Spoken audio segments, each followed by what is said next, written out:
Compare in University, lecturer in philosophy, contributions to curriculum development, head of philosophy and psychology, and still continues to be a lecturer at the university.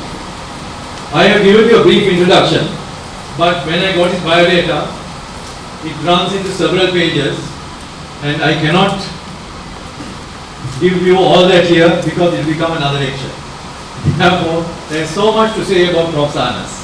Anyway, getting back to the subject of the day, Prof. Anas is going to speak on Muslim modernism and reformative process in the field of education, a Sri Lankan experience.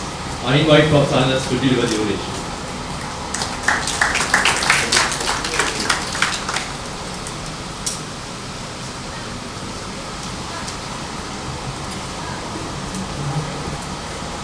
Assalamualaikum. President AMU Ajit Foundation, Mr. Basi, Mr. Bala, Mr. Sadiq Ensari, distinguished guests, ladies and gentlemen. It gives me great pleasure to be present on this occasion. I really thankful to the AMU Aziz Foundation, YMNA, and Mr. Ali Aziz for inviting me to deliver the memorial oration. AMU Aziz, one of the great scholars of our times. He rendered yeoman service for the development of Muslim education. Many of us are unaware of the service he has rendered for the rational thinking and intellectual upliftment towards of modern outlook. These things should follow if we are to achieve our goal in education and modern thinking. If we negligent in this, we are going to fall into decline. In education, our whole existence may also be affected. The intention of my speech today is to recollect the past and strengthen the values of the education and modern outlook. What is the position of the present day Muslim society's educational development? In which direction is it going? What is the consideration the Muslim society giving to the values and needs in education? The assessment we have with regard this is inadequate. This is serious and lacking. Development in education, employment and economic prosperity has taken place, and also an educated middle class group emerged. These are achievements, yet there are obstacles and impediments visible. Had the spirit of the modern education and modern thought spread amidst Muslims? Moreover, there seems to be discouragement sporadically spread toward higher education. There seems clashes of opinion regarding girls' education and particularly their higher education. Questions arise as whether the one debating on education of Muslims during the 19th century and early part of 20th century is again seems to be raising its ugly head. Concept of modernity has its root in its attempts to come to grips with the meaning and the significance of the social changes occurring in Europe. In later half of the 19th century, namely the effects of industrialization, urbanization and political liberalism, educational changes in societies.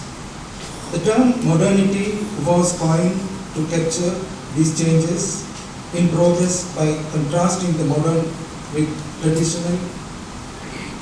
Modernity as a concept is simply the progress of society in technological and economic relations over a certain period of time.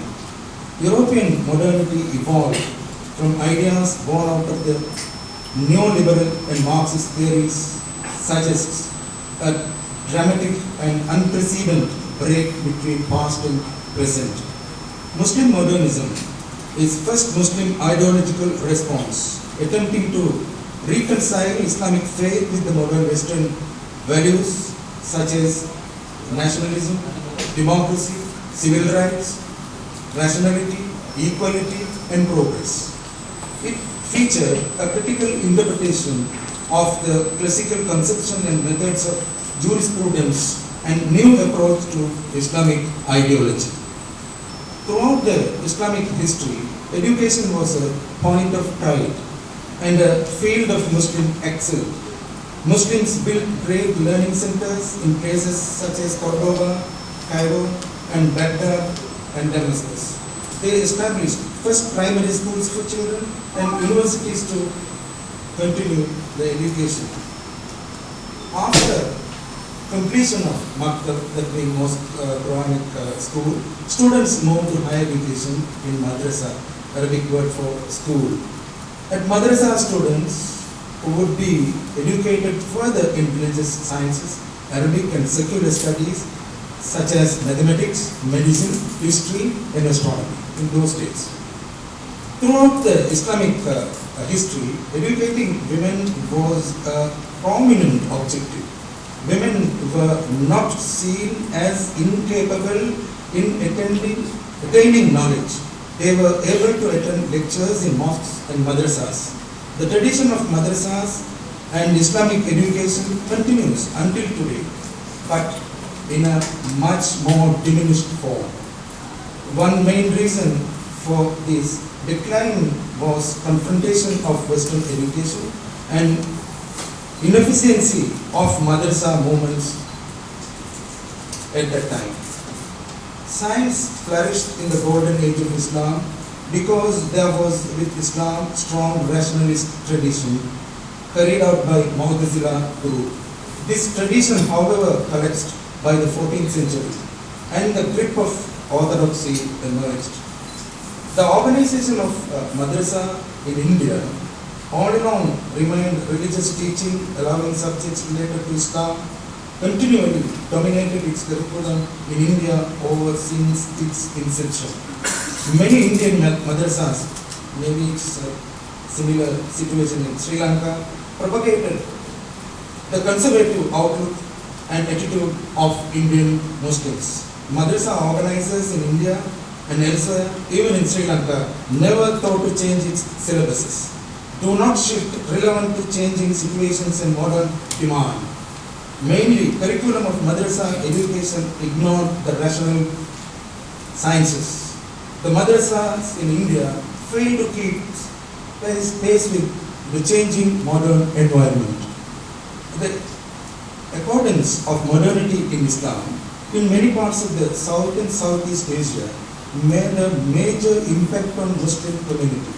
It becomes an important element in the identity of Muslim, reflecting new ways in the development of society and state. By 19th and early 20th centuries, a large part of Muslim world had begun to lose much of its cultural and political sovereignty due to occupiers from Europe. Various European missions had propagated Western technology and modernization. This subjugation by the colonialists led Muslims to question their own beliefs as well as their aspirations, making many wonder whether the success of Western occupation was due to the inferiority of their own Islamic ideals. Out of these self-criticisms came an assortment of responses including adaptation of Western ideals, separation of religion and politics, and called for an armed struggle against colonial powers. However, one of the major aspirations to responses to Western modernization of the Muslim world was Islamic modernism. Islamic modernism was an attempt to bridge adaptation and rejection. In other words, brought in moderate path for the benefit of Muslim society. Most influential Proponents of this idea were Jamaluddin al-Afghani, Sir Said Ahmad Khan, and Sheikh Muhammad Abdul of Egypt. They blamed the decline of Muslim societies and their occupation was due to West on taqleed, the traditionalism, and blind and unquestioned clinging to the past. Hali, a great Urdu poet, Hali, another contemporary of Sir Said Ahmad Khan, complains taqleed, that is traditionalism. Taqleed has not only made the Muslims helpless in religious matters, but also regarded their progress in the field of commerce, agriculture, and sciences. Muslim reformers emphasized dynamism, flexibility, and adaptability. Afghani advocated Islamic Renaissance, which would unite the Muslim world while simultaneously confronting the cultural threat posed by adaptation of Western ideals. Afghani argued that Islam was in harmony with the principles discovered by the scientific reason, was indeed the religion demanded by reason. As we have seen, Muslim modernists showed desire to reconstruct their social order on the pattern of original Islam. Also, they insisted that the new interpretation was undertaken is according to the social economic conditions of the time. They questioned how could a new society be formed and a run of the thought process of medieval theologians whose social background was different. Afghani emphasized that Islam is not the reason for this downfall, but it was due to the society's intellectual backwardness caused by hundreds of years, neglected and suppression of the Islamic community. Al-Afghani and Muhammad Abdul argued that the best way to re-strengthen the Muslim world was through the study of their religion. In order to bring out its true meaning, they should model their lives on the religious teachings, true religious teachings of Islam. Afghani maintained education, science and technology had been the grand accomplishments of early Islamic civilization between 9th century to nearly about 14th century. Muslim modernism insisted new interpretations of Islam. One movement was Islamic modernism, which was both an attempt to provide an Islamic response to the challenges presented by European colonialism and an effort to revigorate and reform Islamic world. It was called for the reformation or reinterpretation of Islam, that means using the ijtihad, that means reinterpret the Islam and Islamic ideology. The Muslim modernists promoted Muslim unity, solidarity and resistance to Western cultural hegemony by adapting, promoting and learning of science and technology, philosophy and history and developing legal and political institutions. We as Sri Lankan Muslims surpassed many afflictions because we approved modern and female education during the later part of 19th century. The results were of high esteem. It has helped form an organized and disciplined society. We should protect the safeguard this endeavor. We should defeat age-old views and against this. We should build countries which are not blessed with modern education and female education and feel pity for them. The above countries and societies are facing severe problems. I can give one example that Muslims are largest minority in India. Minority of this community is far lagging behind with respect of all material benefits, particularly in education and employment. There are many reasons which are responsible for lower literacy among Muslims towards modern education. It is observed that Muslims do not provide education to their children, especially to their women folk. Employment also closely linked with the status of education. Muslim students do not have access to quality education, thus end up with the low paid jobs. Nearly 45% of Indian Muslims live in poor and underdeveloped status of Uttar Pradesh and Bihar and Bengal. Muslim modernists form from Middle East to and South Asia asserted that need to interpret the reply for the principles and ideals of Islam, formulating education and new responses to the challenges of colonial power and modern life it taken place in India too. By the 19th century, the balance of power had clearly shifted towards colonial powers. It was during this period of colonial expansion that the modern Islamic thought emerged.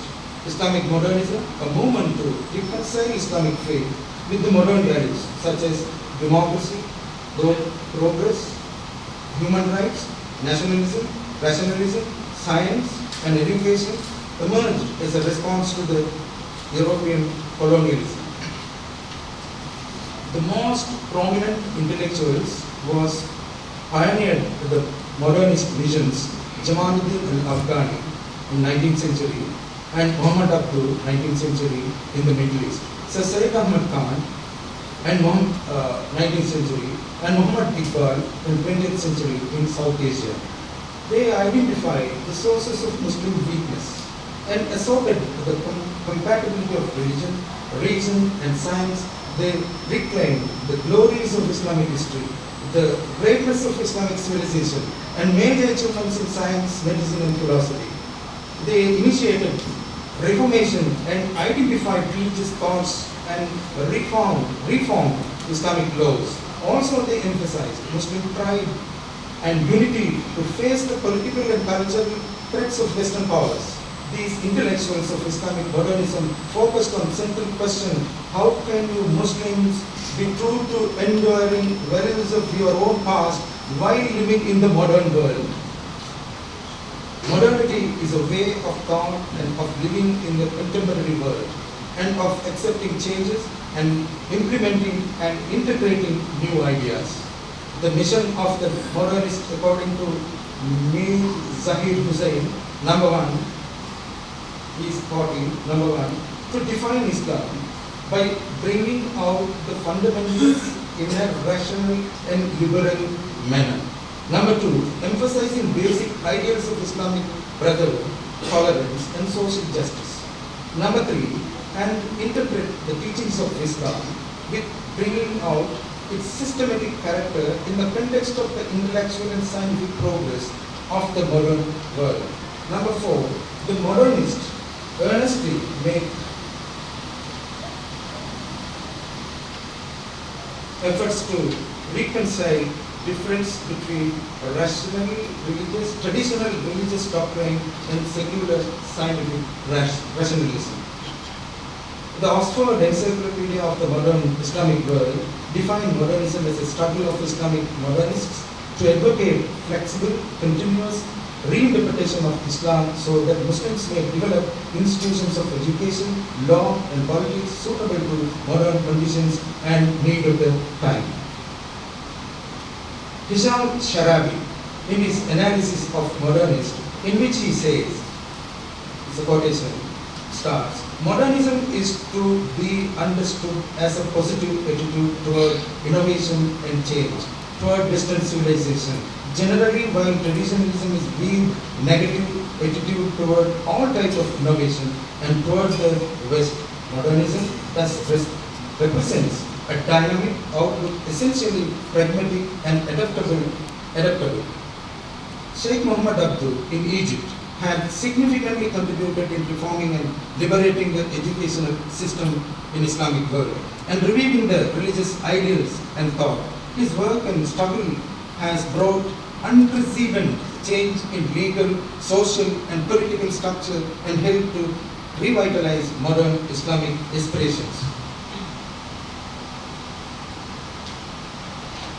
Muhammad Abdul introduced groundbreaking initiatives to systematize the teaching classes, syllabus and method of learning, ready to complete with scientific style of Western education, and to include ethics, science, philosophy, history and other literary traditions. And the first man to Al-Azhar introduce new textbooks to Al-Azhar was Abdul, and he translated the many scientific books into Arabic.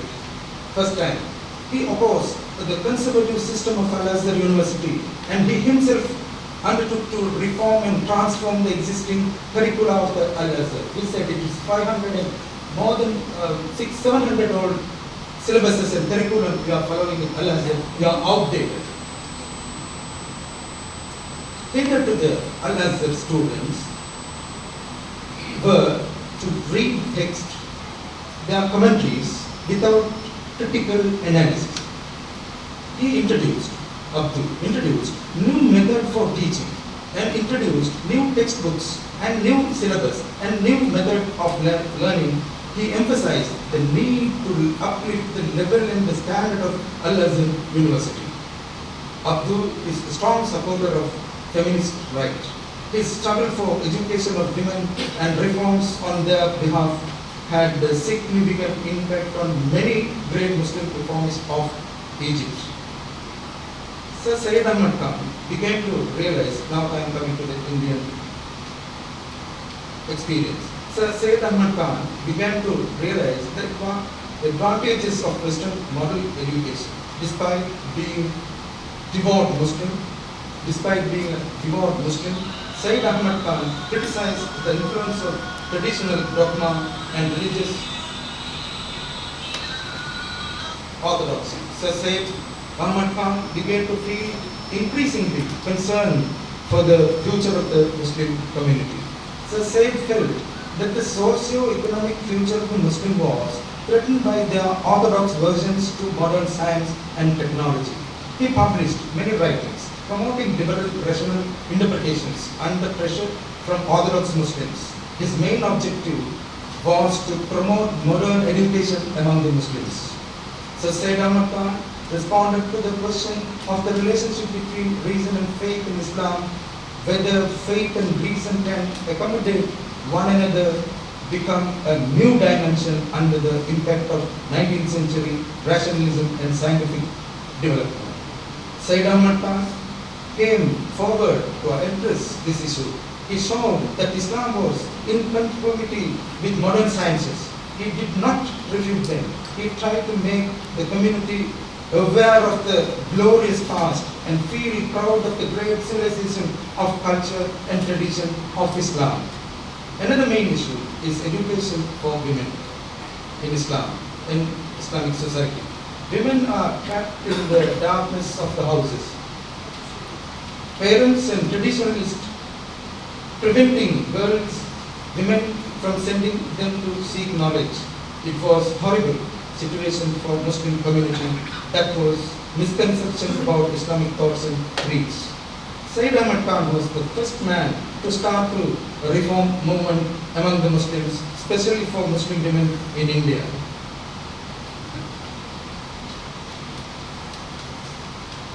This movement, Ahmad Khan's movement, was known as Aligarh movement for educating Muslim society. Ahmad Khan established Muhammadan and Anglo-Oriental College at Aligarh, which developed into Aligarh Muslim University in 1890.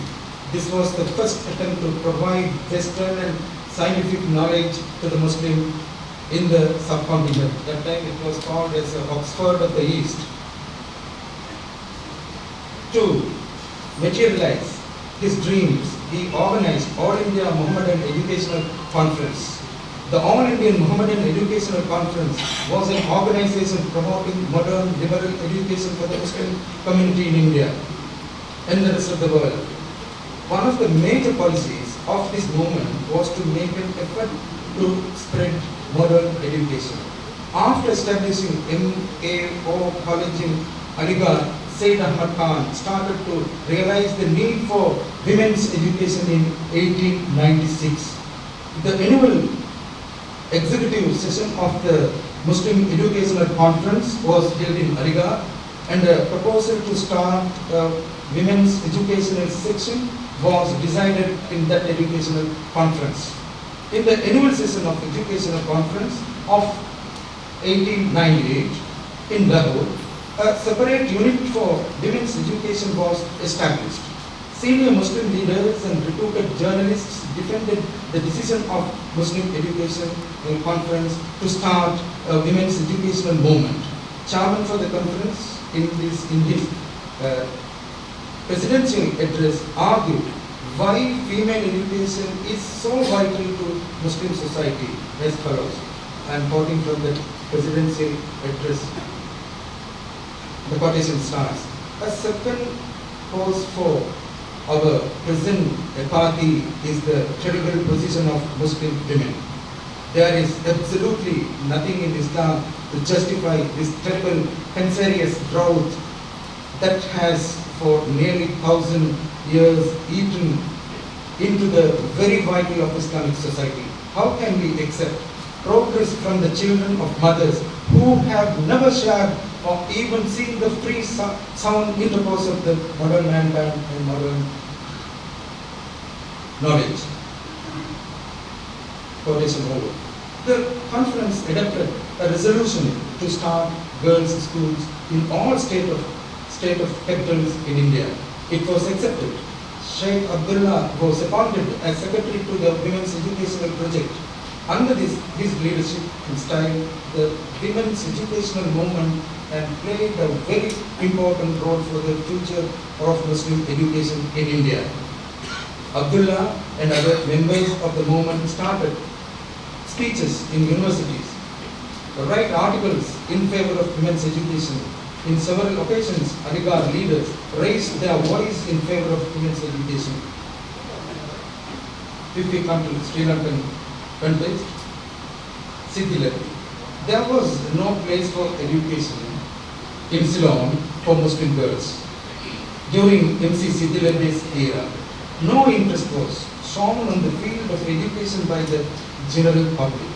Siddhiladri propagated the changes that took place in Egypt and India to Sri Lankan community. He periodically